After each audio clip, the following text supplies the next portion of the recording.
I'm joined by two people here. One of them familiar face, one of them a new face. Yeah. Feel free to introduce yourself, you guys. Hi everyone, I'm Charles Dunn. I'm an associate game designer working on the live balance team. And hey everybody, I'm Adam Jackson. I'm the lead class designer for Diablo 4. And as you guys know, like last week we talked a lot about Season 2. We actually revealed kind of like all the details about Season 2.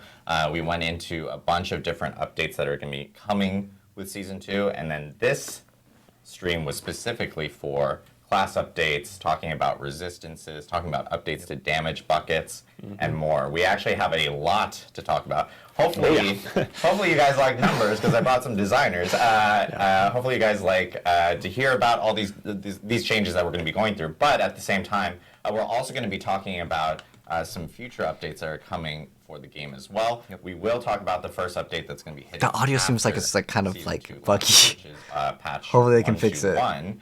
So we'll be hitting on that at the end of the actual stream.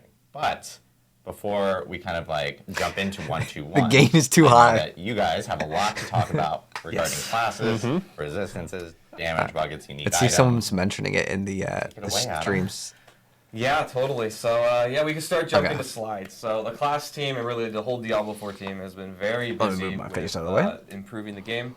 So our strategy for the Season of Blood is kind of a 5-point strategy. The high-level goal here was we were focusing on addressing player feedback and really making systemic improvements to the game. We wanted to improve the whole foundation of the game from the ground up as much as we could. So our strategy for the Season of Blood, firstly, we wanted to update elemental resistances. We've heard feedback that they weren't quite hitting the mark that we wanted to, and so we're making some changes there. We're also looking to make uniques more exciting and impactful. We're also going through every class systemically and looking at improvements to address commonly talked about issues that we've kind of heard from the community and from playing the game ourselves. We're also updating damage buckets and the underlying math of how the game works to make it a little more even and have better parity between builds and classes. And then the final one is really making all of these changes a bonus and making it feel like this is a large improvement to the game from the ground up. So I think we'll take it over to Charles first to talk about elemental resistances. Yeah, let's talk about resistances. So currently in the Season of the Malignant on live right now, resistances are calculated in a way called inverse multiplicative. So what this means is that if you have, say, 20% poison resistance, and then you grab another piece of gear that has 20% more, your character stat sheet will actually show that you have 36% poison resistance. And that's because there's a diminishing returns. On the more resistance you get, it will never quite get you up to 100%. It's always kind of like 20% of the, the remaining amount. So it doesn't quite get you up to 100%. And this It seems means that unnecessarily you can stack complicated. resistances, essentially infinitely. There's no hard cap. You could get resistance on every piece of gear, and it would contribute to reducing that damage that you're taking. Additionally, right now, armor contributes both to elemental damage reduction. It kind of gets factored into this calculation, and it also reduces the physical damage you've taken from just enemies' regular attacks instead of the elemental attacks. So going forward into the Season of Blood, resistances are going to change how they're calculated, and they're now going to be additive.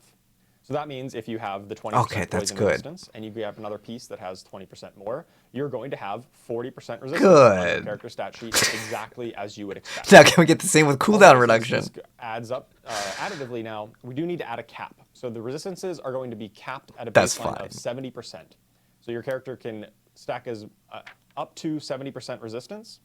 There are some effects in the game that allow you to go up to 85% with various effects that increase your max resistance, but those are rather rare because they're quite powerful. Additionally, armor is also going to only affect physical damage. Oh, so we're getting nerfed. Now only going to be calculated when you're taking physical damage and not when you're taking elemental damage. Additionally, to kind of make everyone have a baseline level of resistances, we're going to be updating rings so that they have all resistance at all times. Amulets already have all resistance, but rings used to have 2 separate elemental resistance. They could have, say, fire resistance plus cold resistance. Now they'll have all resistance along with one random one, such as fire resistance. And in order to really make sure that your character can survive a lot of these elemental damage that the monsters are going to be throwing out at you, you definitely want to be able to stack a lot of this resistance. But there's a lot of options to get it. You can get it through gear affixes, through Paragon points, skill tree nodes, as well as consumables and variety of other sources. So let's talk a little bit about the overall impact that you're going to see as a player. First and most importantly, resistances are going to matter a lot more in Season of Blood.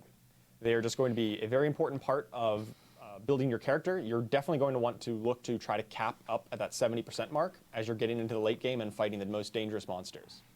They're also going to be a little bit more complex. There's a little bit of a puzzle to solve here with hitting that cap.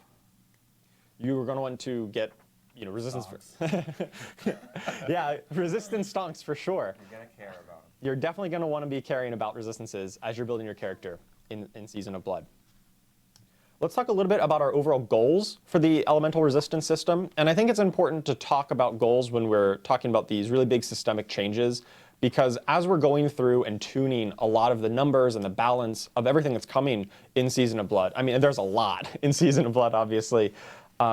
We are going to be looking at the tuning and balance of these systems through the lens of these goals. So if it turns out that some of our exact tuning, maybe isn't hitting these goals, then we're going to be reevaluating them, and that's why we really want to share our goals for these systems with you.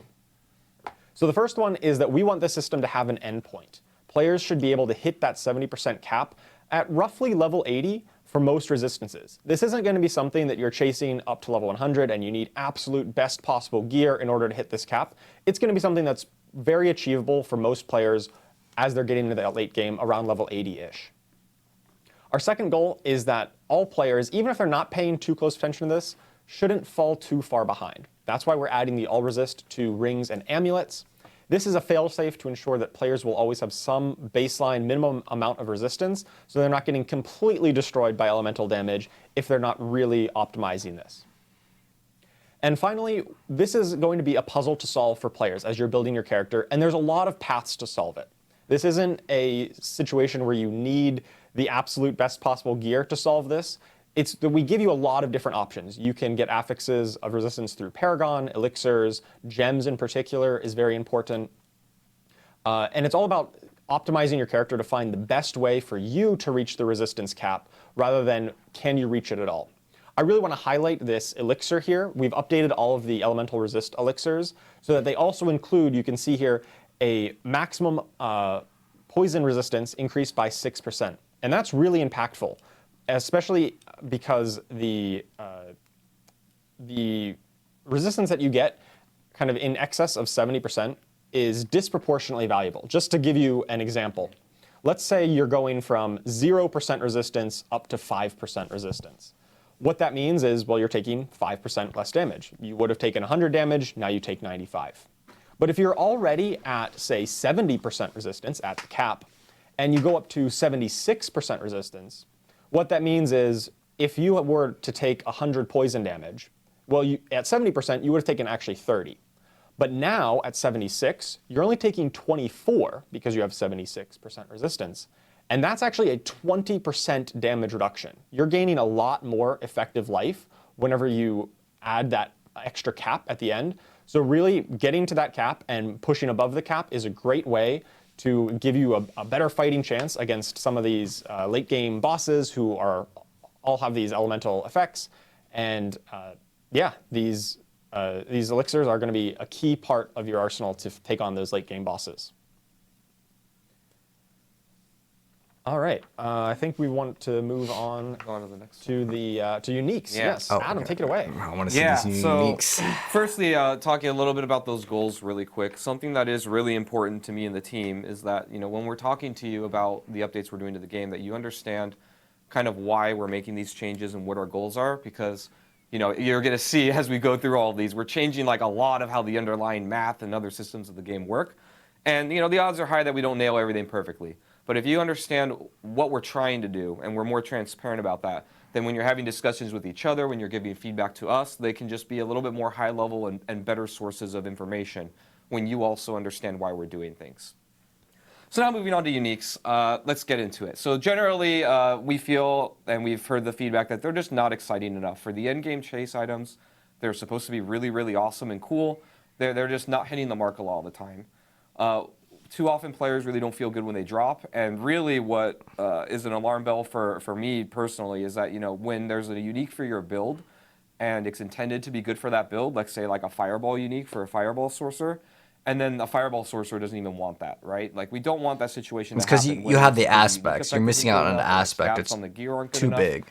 We want to make sure these are exciting and awesome and attractive to get. Especially on like So the we did a giant two-handers. pass, and we updated nearly every single unique in the game. Okay, Not that's all of them, exciting. but pretty close. Nearly every unique. So we have a fourfold strategy, and I'm going to go through here using some fake examples of kind of what we did, and then we're going to go through some real examples of actual changes that we made to the game. So the first one, and by the way, we're also not just doing this in Season of Blood, but this is kind of how we're going to be looking at making uniques unique going forward. So the first one is adding new stats to them. So as an example here, increased tornado duration isn't really a stat that exists in the game that can be on gear, but it could potentially exist on a unique. The next one is giving larger existing stat ranges. So as an example here, bonus fire damage would normally roll between, let's say, 15 and 25%. I just made these numbers up. But, on a unique, it could be between 30 and 45%. Or you go Diablo 3 plus 300%. More attractive. The next one is overriding slot rules. So the example here, weapons normally can't roll cooldown reduction, which is a really powerful stat on an item. But on a unique, it potentially could. Okay, that's cool. And then the last one is updating It unique already effects. exists, though. This is really like actually updating the special thing that the unique does that adds to your player power. So the example here, a unique could normally require hitting enemies from behind on Tuesdays, but now it'll just work when you hit enemies. Okay, right? I wonder if they watch my videos.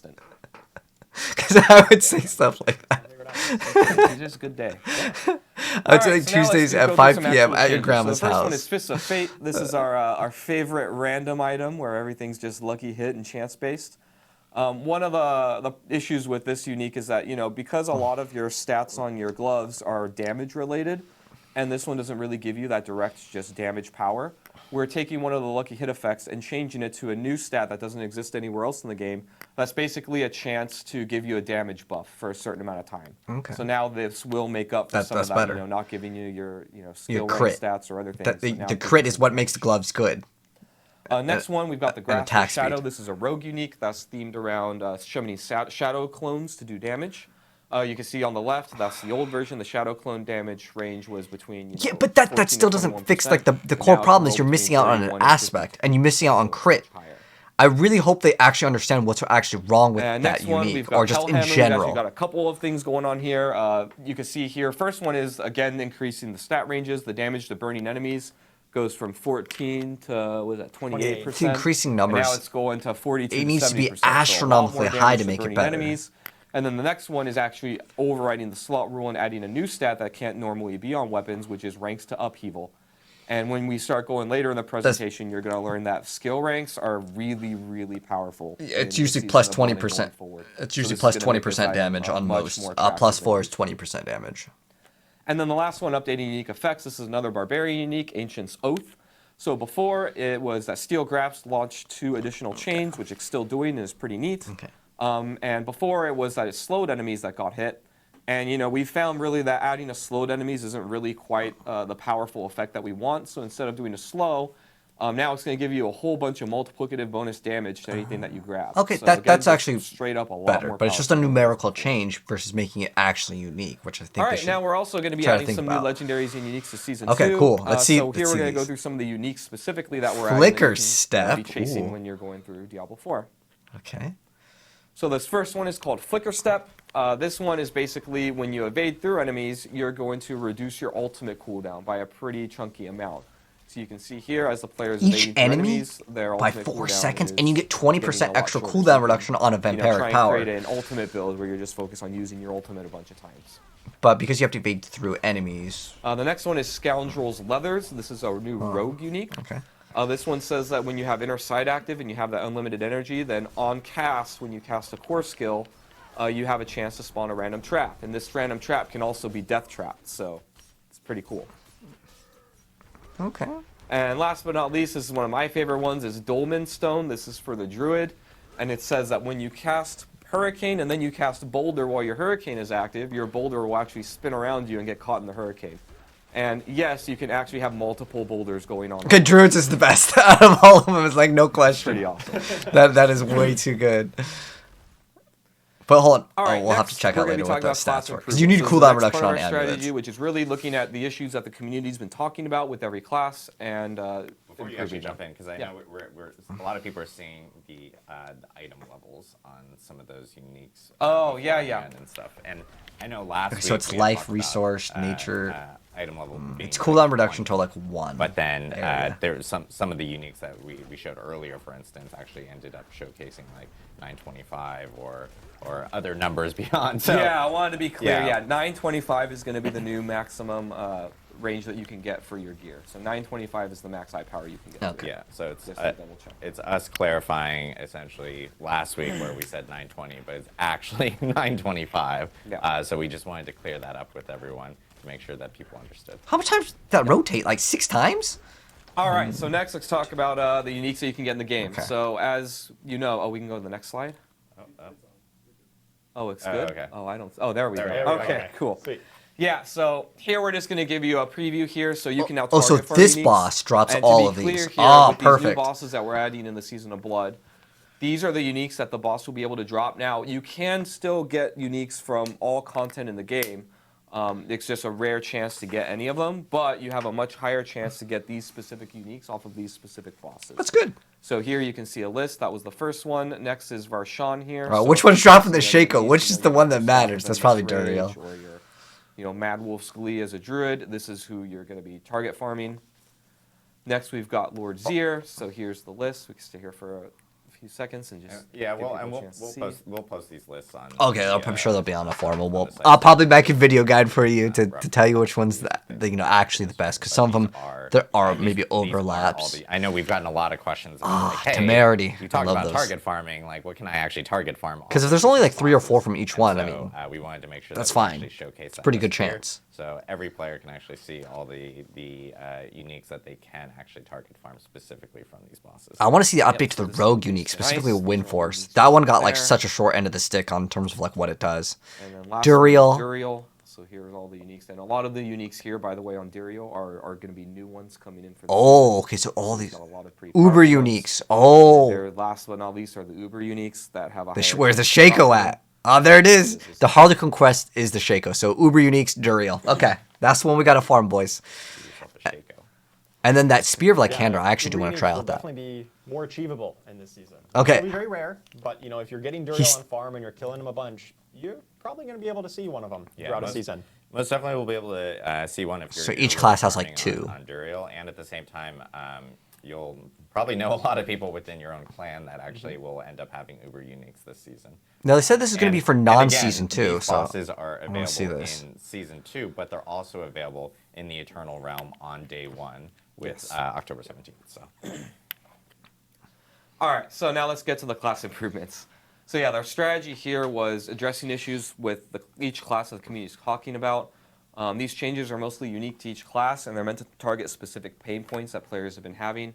What you'll be seeing here today, by the way, in this presentation are just some examples. It's not a list of all the changes. If we did that, we'd be here all day. But we will be coming out with patch notes and a blog explaining things pretty soon right after this stream. Okay, cool. We're going to give you a preview kind of what you can expect.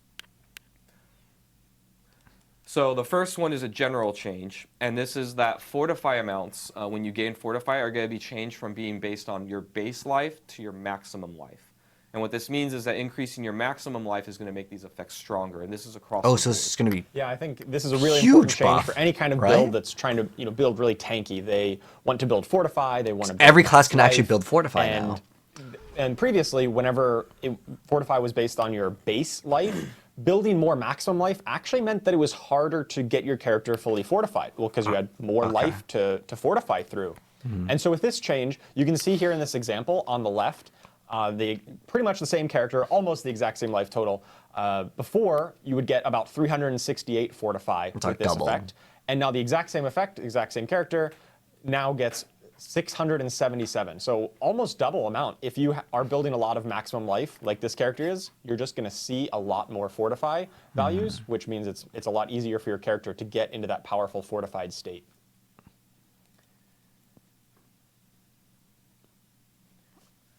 All right, next we're going to talk about some class adjustments here. So during our Season of the Malignant live stream, if you remember, we talked about how sometimes we're going to need to make adjustments to things that are overperforming, right? So I'm surprised they didn't I nerf want the you to barber imagine though. for a little bit that you have your perfect game that you're creating, right? Where your power level of everything in the game is here, balance-wise, right? Everything's exactly the same. Firstly, we live in the real world, so no game's really exactly like this. It's more like something like this, right? Where you have a range where, your lowest power thing and your highest power thing are within here. And this is actually better for a healthier game, because if everything's exactly the same, then, your power level can get kind of flat and boring, right? If like Fireball does the exact same as Upheaval, does the exact same as everything else, your game can end up kind of flat. So some variance is pretty good, right? But then sometimes, when things get out of this range, that's kind of a sweet spot. If something is like way up here, then this can warp the design and warp what players are doing and warp even the perception in front of the game. So one of the things that we had talked about during that stream is when we have things that are up here, usually this is due to either like unplanned synergies, or something that's bugged or working unintended. It can get out of the range. And so we're committed now that when things get out of range too far, we're going to bring it back to that normal realm where everything is. So in the Season of Blood, we're really looking at 3 situations here where this happens.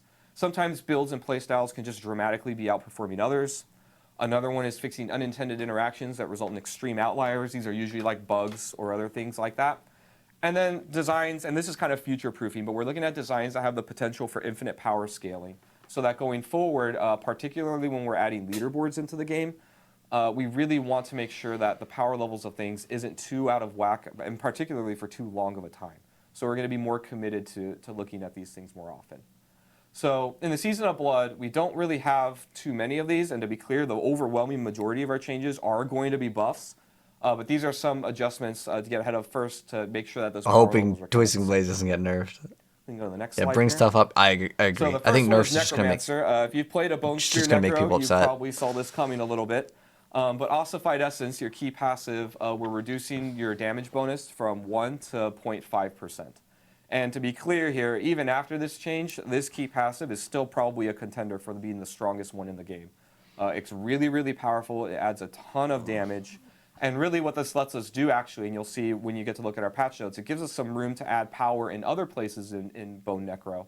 So if they just rather take than away it all power being and then they give us centralized back only around the key power, passive. then it's like the same, We're right? also reducing the Bone Graph Legendary Paragon node max essence per stack a little bit. You're still going to be able to get a ton of maximum essence in the game, but we're just bringing these down a little bit. So they're nerfing the bonus then and the next amount that you can These are get. going to be kind of themed. We've got the Barbarian, the Supreme Wrath of the Berserker. This is the one where while your Wrath of the Berserker is active, when you spend Fury, you get damage bonus on Berserking multiplicatively. And this could scale infinitely, and now we're just adding a cap to it. And then the next one, similarly for the Druid, the aspect of the Rampaging Werebeast, the crit strike damage bonus is now going to be capped at 200%. And again, these numbers are still really high at, 100 and 200% multiplicative bonus Yeah, but damage. infinite We're not really compared to looking like just, nerf 200x. these things to the ground or anything. We're just making sure that People there's are not going to be a cap on the excited about maximum it. amount you can get, so that in the future when players, it lets us add things like increasing the duration of these or making an infinite duration or doing other things like that that we wouldn't be able to do if these were just uncapped forever. All right, so now let's get to specific classes and kind of the cool things that are coming. So first thing that we've heard from Barbarian players is that their Paragon boards are just kind of weak. Well, it's because you They're have not basically like particularly impactful or exciting. the gameplay is We're triple gonna shouts. Look here at one example, Wrath and of we've changed Berserker, quite a few of right? these. This is the Decimator Paragon node. Beforehand, we kind of turned into a meme. It gave you a low chance to apply meme? vulnerable to enemies when using a specific weapon, two-handed slashing weapons. And now you can see in the Season of Blood, instead, it's still going to be themed a little bit around vulnerable. But now when you make enemies vulnerable, you just get a percent damage bonus. And then when you overpower vulnerable enemies, you double that and you get a 20%. I mean, that's damage way more. bonus. That's So it's much more powerful than it better was than before double of what it with used to other do. Similar effects. okay. Next one now is Berserking. Berserking Barbarians are going to be eating pretty happy this patch. Oh, that's huge. The damage bonus used to be additive. So, when you went to the Berserking state and you got that, damage bonus, it was only additive with your other damage bonuses, and now it's going to be multiplicative. So just being in Berserking in general is going to be much more lucrative for you. And next, the of Ancestral Force Legendary, everyone's favorite game mechanic in the game. Before it was that, when you use Hammer of the Ancients, it nuked out some damage and then a little explosion, and then that damage kind of had a separate value. And so sometimes you'd be motivated to, turn around and attack and not hit the enemy directly because you want to hit him with the explosion and not your normal hit. Now it's just going to cause the quake to happen, but it just increases the damage of the base skill, and then the quake and the base skill just do one source of damage. So now you're not motivated anymore to do any strange behavior. Next one, let's talk about the sorcerer. So Incinerate is getting a pretty big buff here. The ramp up time, so for those of you who don't play, you know, or play Incinerate builds, very, very rare that people played this. On an enemy, and the damage would go up and go up and go up over 4 seconds, and now we're cutting that in half to 2 seconds. The total damage that you're going to get is still the same. We're just making it much easier for you to get that maximum amount. It's good, and but now you can reposition it's still a channeled skill where you have to hold still. And you should be able to move with Frozen Orb. We buffed this so that now it grants additional explosion damage against elites. This includes bosses as well. Okay. So normally, you know, Frozen Orb damage is kind of a big AoE damage, so a single target isn't that great. So in, you know, boss scenarios, it's not really as good. And now we've added a tuning knob here, so now we can make this, you know, much better or more comparable to other builds when it comes to big single target enemies. And then last but not least, we've got some feedback that the Winter and Electrocute Paragon glyphs didn't really have a place where they could be used on the Paragon board. So we've adjusted either the glyphs or the board itself, so now these can be slotted and actually give you a good bonus effect like the other glyphs do. All right, let's talk about Rogue a little bit. Now, so unlike maybe the Barb and the Sork that we just talked about, we felt that Rogue was honestly in a pretty good place. We didn't have as many pressing issues. There weren't as many things that we really needed to address on Rogue. There were still some things that we saw, but not quite as many as other classes. The one area that we saw was with basic skills. Pretty much every Rogue build was running Puncture. Now, Puncture is a great skill. It does a whole lot of really cool things, but basically the other 4 basic skills were just not seeing really any use at all. And it's because it applies slow and vulnerability. And so we have taken a look at that's all you need to do to update them, mainly looking at their lucky hit chance for Blade Shift and Forceful Arrow, bringing those up to the 50% chance to kind of keep them on par with the other basics. And then Enhanced Blade Shift, the upgrade to Blade Shift, will now immediately give you the full movement speed bonus. Prior, you had to move through enemies, and it took a little bit of time to ramp up. We're just going to give you that full move speed bonus right off the bat. And then Heartseeker, the critical strike chance that you get whenever Heartseeker hits a target, it previously stacked up at 3% per cast, per stack. And that meant you needed to hit an enemy 5 times before you got the full 15% bonus. And 5 times is a lot. So now we're going to increase the gain per stack up to 5. That one's actually not that bad. So you can get that full bonus within 3 But it hits, still needs to apply vulnerability. That's the number that the main you problem. max out your combo points. So Heartseeker might see a little bit more play in combo point builds going forward. Additionally, we also took a look at the Impetus passive. And this one, we just made it occur a little bit more often. You only need to move 12 instead of 15 meters. But more importantly, it also increases the damage of your next non-basic attack. Prior, it just said your next attack. And that meant that you would occasionally use basic, and then you get the bonus on the basic, which didn't do a lot of damage. Now you're definitely going to be getting this full bonus on a higher damage skill, like a core skill. Okay, yeah. Whenever you get to trigger the Impetus passive. Let's talk about Druid. Yeah, so similarly to the Rogue, the Druid's in a pretty good place. I would agree. So not Druid has so many builds. Classes, but we still found some room to make Druid players happy. First one is Ravens. Ravens is getting pretty good buffs across the board. The passive damage is being increased by 20%. That's the little ravens that peck your enemies to death. The active damage is also getting increased by a whopping 55%, so that's the actual circle of ravens that hit enemies. And then Enhanced Ravens, the bonus critical strike chance that you get is going to be increased from 5 to 8%, so across the board, just a much better skill. And then Rabies. Rabies is also getting a pretty big damage buff. And then we're also making one of the upgrades, which is Natural Rabies. It used to make it that your rabies spread twice as fast, or 100% faster. We're giving half of that baseline. So now your rabies is going to actually just spread between enemies 50% faster, so you don't have to wait as long for them to get infected. And then the Natural Rabies will increase that by another 50% to make it 100. Yeah, rabies feels a lot better to play with now. It spreads out to the whole pack right away. Yeah, or a lot quicker. A lot easier to use, yep. And now Necromancer players. So Necromancer players will be pretty happy here. We got a lot of stuff coming for you. And again, this isn't even all of it. Waiting to reach after this. So minions, buffs, lots of them. First thing is Death's Defense. This is a passive. I just hated how the minions died consistently. This was really our fail-safe that, you know, a boss or other big hit from enemies wouldn't just one-shot all of your minions. Basically, now that passive is baseline, so now they can't get hit for more than, you know, so much of their life without. Oh, so they just get that for free.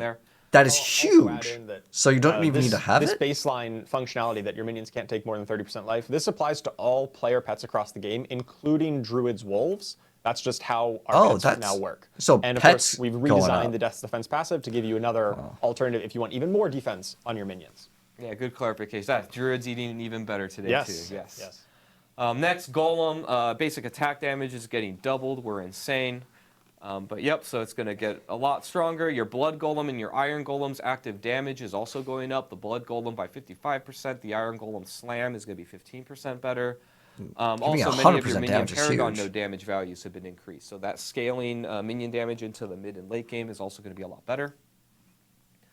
Coldbringer's aspect. This one used to say that your cold skeletal mages could cast Blizzard. It kind of made sense thematically. Cold mages, Blizzard, cold things. But now we're opening this up to more builds. So now this aspect still makes your mages cast Blizzard, but now you can take any mages that you want, not just cold mages. Okay. And next, so we had some affix reductions here. So before we had the Thorns-related affixes, we had one that was specific for your Skeletal Warriors, one for your Skeletal Mages, and another for your Golem. And now we're basically just cleaning that up. So now instead of having 3 separate affixes, we now have one unified, your Minions Inherit Thorns affix, and that can appear on ranged shields and gloves. So now you're going to have a little bit less spam of affixes that you're not interested in if you're not looking for Thorns in your build. And last but not least, shields. This just makes sense. Shields have armor on them. So now when you have a shield as a Necro, it has armor because they protect you. That's what they do. Yes. Do I think the devs play the game? I'm sure they do. But All right, to so what let's talk extent, a I little don't bit about know. the damage bucket changes. And when I refer to damage buckets, I'm mainly talking about critical strike damage, vulnerable damage, and overpower damage. Ooh, this is going to be the most important thing in the entire Season video. of the Malignant, vulnerable and critical strike damage were different buckets, and mixing these two, so if you critical struck a vulnerable enemy, would kind of multiply all of your critical strike damage by all of your vulnerable damage, and you just get more than the sum of your parts, like dramatically more. And this meant that Please the do not optimal make way it for basically additive. every single build in the game to play was to stack critical strike damage, was to stack vulnerable damage, and then just make enemies vulnerable, and then crit them. That's how you did most damage in the Season of Malignant, no matter what your build, no matter what your class. And so that meant that, say, if an item dropped that had plus crit chance, plus crit damage, and plus vulnerable damage, that was best in slot for literally everyone. And that was unhealthy. It was leading to a lot of stagnation, a lot of builds that could not fully utilize critical strike or vulnerable, say builds like dot builds, because dots can't crit. They couldn't really capitalize on this in the same way, and they got left behind builds that could. I think have you seen Bleed Barb and like the poison imbue? I think that they're fine. The Season of Blood. That's Critical crazy. strike damage, vulnerable, and overpower as well are going to be different buckets. But Oh. mixing them will only give multiplicative damage bonuses capped at a certain amount. Oh, there's So if an enemy is caps now. vulnerable, you're going to deal 20% more damage to them. And it doesn't matter how much additional plus vulnerable damage you get, it's not going to increase the 20% multiplicative amount. Same with critical strike, it'll give you 50% multiplicative damage. And then overpower as well. If you overpower an enemy, similar to crit, it'll give you up to 50%. Okay, this just means bonus overpowered damage is like based on required your for health damage. total. Overpower calculations Because you can't get it on like Rogue. we're not going to get into all the details of exactly how This overpower might is be calculated very in Season of bad. Blood here, but you can definitely check out the So you can patch notes only for get a more explicit detail 50 there. crit but multi? basically know that it has a multiplicative aspect up to 50%, just like crit and vulnerable. And then it just goes straight to additive. Trust Yes. us, it'll be Yes, good. overpower was definitely not overpowered in Season of the Malignant. It's was basically rather on the just weekend. crit And again. Here going into I think Season this of is a Blood, terrible it is going to be decision. much more powerful. I really expect Blood Necros and Werebear Druids to be doing very well in this season. So let's go over an actual example here with numbers just to clarify what I mean. It's a So huge if you have nerf. 150% critical strike damage, that includes that. Oh That's no, what it shows on technical your character difficulties. sheet, right? That's how much critical strike damage you have. It also factors in this 50% bonus damage that you deal anytime you crit. And similarly, if you have 200% vulnerable damage, it also factors in that 20% vulnerable damage that is just baseline to vulnerable application. Previously, we would take the entire 150% and multiply it by 200%, and that would be your damage output. It would scale really high. But now we're going to take the whatever damage you would deal, and we're going to multiply it by 1.5 because it's a crit, and then we're going to take that result and multiply it by 1.2 because the enemy is vulnerable. And that's why the 50% and the 20% combine to 80. It doesn't combine to 70 because you're multiplying them together. Like I said, so you still get some synergy where it's greater than the sum of its parts, but no longer is it the full 150 and the full 200. We're just always going to take the 50 and the 20. And so that should give us a bit more, scaling will be a bit more consistent across crit and vulnerable, and you're not going to be incentivized to every build has to stack critical strike damage and has to stack vulnerable. It'll still be valuable to do it for builds that are interested in that, but it's not going to be the best in slot for every single build. So just get 20 and 50. Well, It's a huge nerf, though. It still motivate you, and you should be glad to be mixing multiplicative buckets. It's still an interesting thing to do. Just your opportunity cost isn't insane if you don't. So now you can do other things. I wish they just buffed everything else. else. The overall impact that players are going to feel in Season of Blood with this is that the nominal damage numbers that you're doing are going to go down slightly. And that's because you just don't have this massive multiplicative bonuses. But we're not here trying to make the player weaker against monsters. What you we just did. I don't. What do you mean we're not trying to make them weaker? Retune them How? to make sure that players who are optimizing their build and have strong builds are still approximately as equal against monsters as they were before. Mixing damage types, as we said, was going to be less required. It's still powerful to do, but it's not going to be the end-all, be-all of the only way you can build your character. I'm not sure how I feel about that. And of course, building that's individual a very damage types are going to crazy be more equal in decision. value. Mainly, like I said, about overpower. Because already people aren't like super, things like dot damage super builds like or minion-focused builds. happy Those with are going to the come game. up and be much more comparable Nerfs like this to are builds like critical huge. strike-focused ones or vulnerable-focused ones, and so on. Yeah, so we have a little visual here, but imagine this is like the current season where crit and vuln builds are just really high up there. They're doing a ton of like damage. I want them to they're show the wiping damage everything. difference because it's going to be And then massive. all the other builds are kind of pretty far behind, right? If you're not mixing these two things, then you're just less effective. And But season that's- 2, what we're doing is it's we're literally bringing like them together. in Diablo. And then what we're going to do after that is balance monster power around this. So, again, our goal is not to make you weaker. It's to make You everything just have did. more parity, and we're going to balance the whole game around this new world that we're So, living in. so if you're balanced, now you have to Not about rebalance bringing all the crit and vuln monsters. down, You're just it's making about so much more sure work. Other builds can reach that same level of power that crit and vuln builds experienced in Season of the Malignant. It'll just open up the space for more builds to reach that type of power level with a variety of skills and affixes and not just crit and vuln. Oh, I don't know why they're doing this. So let's talk a little bit about the overall goals for the damage bucket changes. First and foremost, we really want players to be rewarded for investing into their primary vector of damage. So for example, if you're a blood necromancer who really likes to overpower enemies, you're going to be rewarded for investing in plus overpower But damage, the problem is as well as other you have tanky another stats damage scale bucket it, that like health most and fortify generation. Can't reach. Like you And cannot then get once you overpower on road. Invest in You that get as 3%. like, the That's main it. bulk of your power. You can find other ways of increasing that. Maybe you do find a way to apply vulnerable, but it's not going to be the main focus of your build.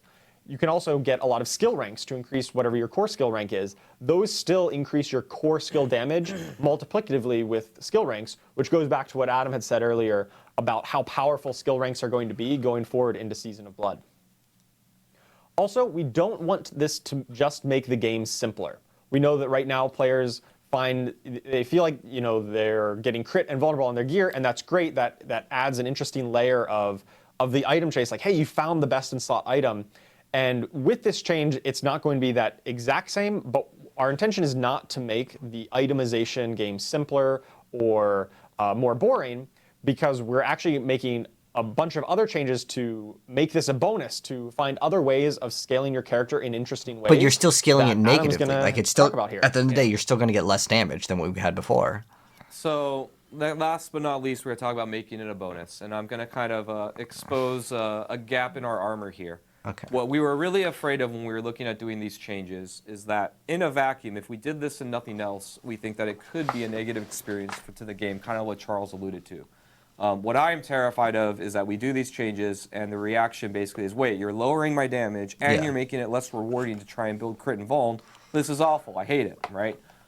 This isn't our goal, and we knew that we had to combine this with some other systemic updates to the game to make sure that this new world of itemization, damage buckets, and builds was something that's interesting and kind of has some meat to it as a player. And also what we mentioned before is that we are, again, going to be tuning monsters to be more appropriate with the new player power level. Our goal here is that your player power difference should be minimal. If anything, you'll probably feel more powerful compared to before, just because of all the unique upgrades and other, class updates and changes. But you still took away power.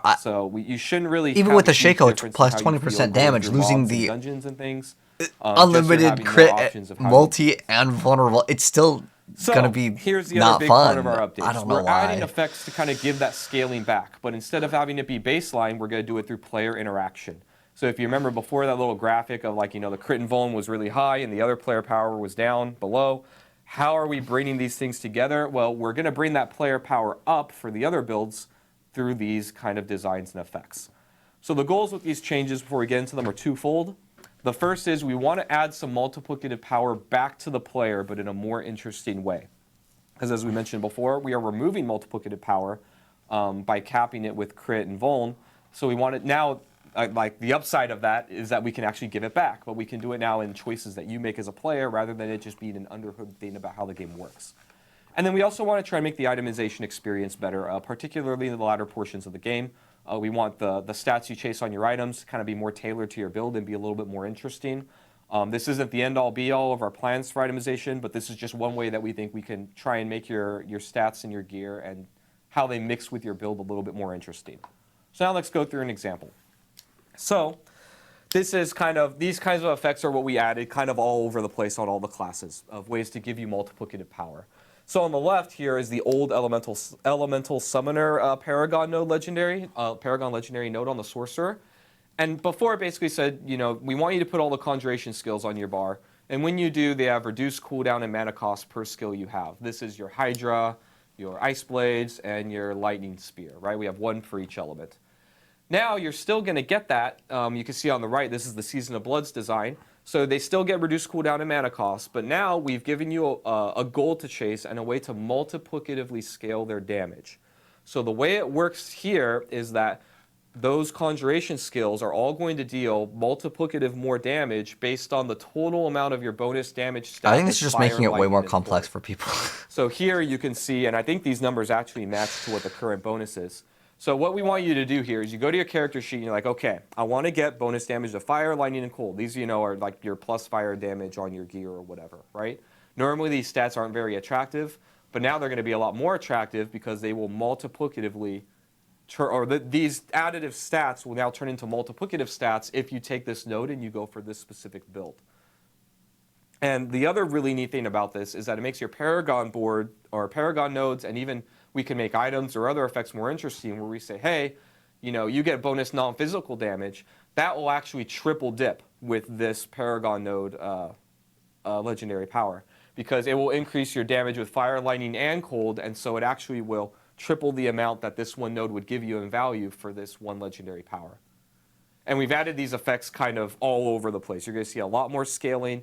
You're going to care about different stats that you didn't care about before because now they can be multiplicative depending on what you get. Here's another one. This is one for the Rogue. This is a redesign that we're doing for No Witnesses. So what this does is this one makes you care about your damage with ultimate stat. So this was a stat that could appear on your gear. It usually wasn't very good. No one really tried to chase it. Yeah, but this says that now your ultimate skills on your Rogue will deal multiplicative more damage based on that stat. And when you cast your ultimate, that multiplicative damage will apply to all of your skills for 8 seconds. So this kind of enables a complete new build with the Rogue where you want to spam, Rain of Arrows or whatever ultimate you can as often as you can, because even just using the ultimate is going to give you a multiplicative bonus, and that bonus on all of your skills will be based on this damage with ultimate stat that you can get via. I feel like they're just making so much more work for themselves that's unnecessary. Because now I actually kind of believe them when you're going to get more damage. When you're evading through enemies, you get a lot of ultimate cooldown reduction. It lets you trigger No Witnesses more often.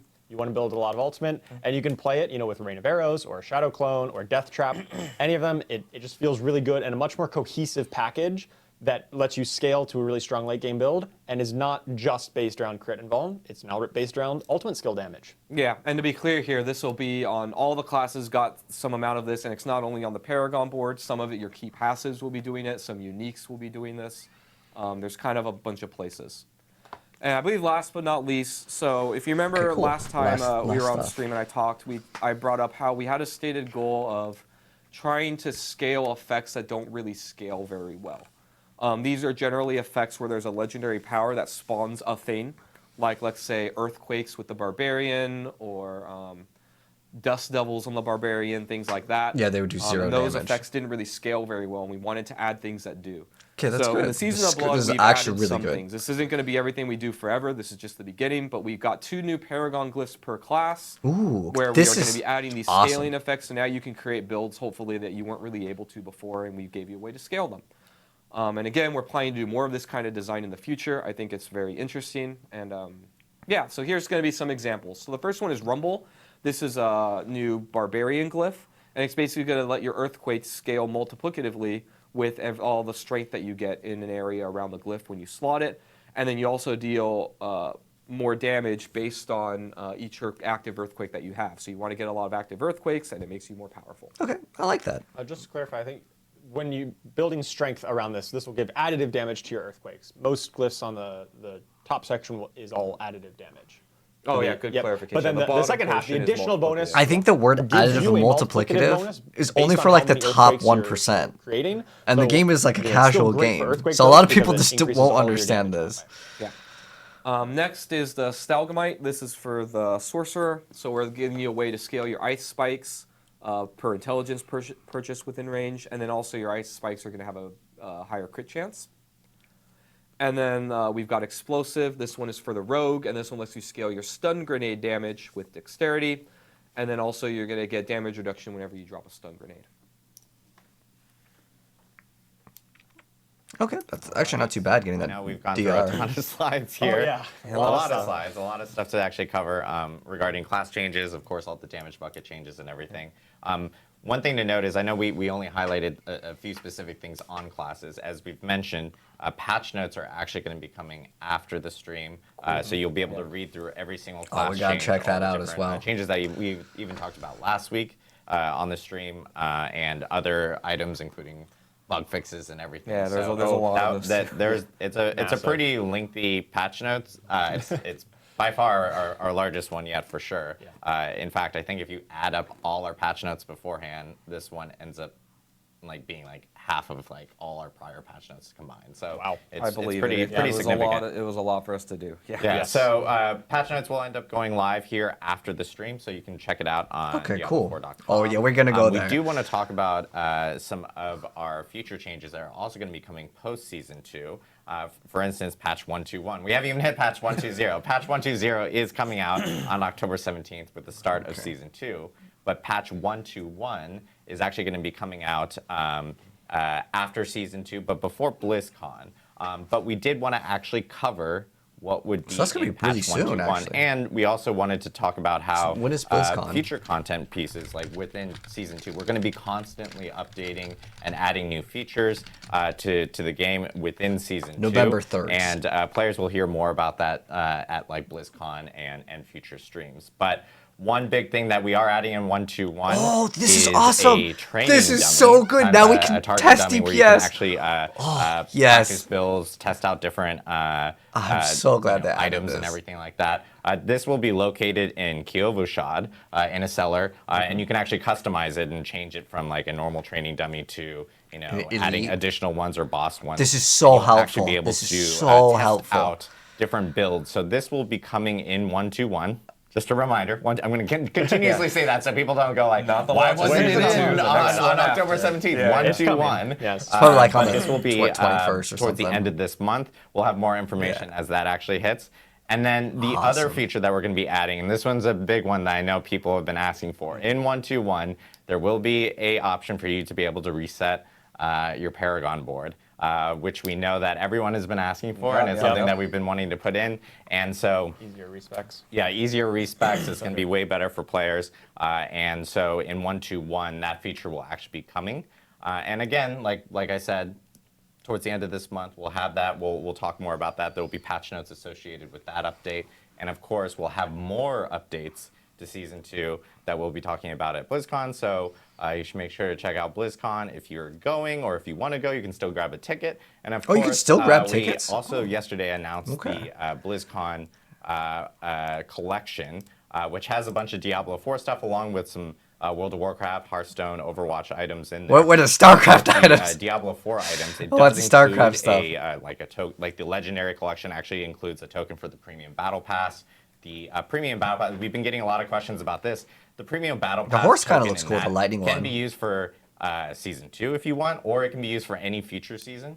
So you can use that token, you can save it if you like, and that is included in this. And it also has some really cool mounts with some cool effects and mount armor and everything. So, but Pretty that fast, is like, available live stream, on though. the Battle.net shop now for, and that is the BlizzCon collection. Cool. Okay, so are they wrapping it up here? We have some Q&A that we do Okay. want to go over today. I know that players, if you have questions, feel free to jump into Twitch chat and ask your questions. I will butcher your names.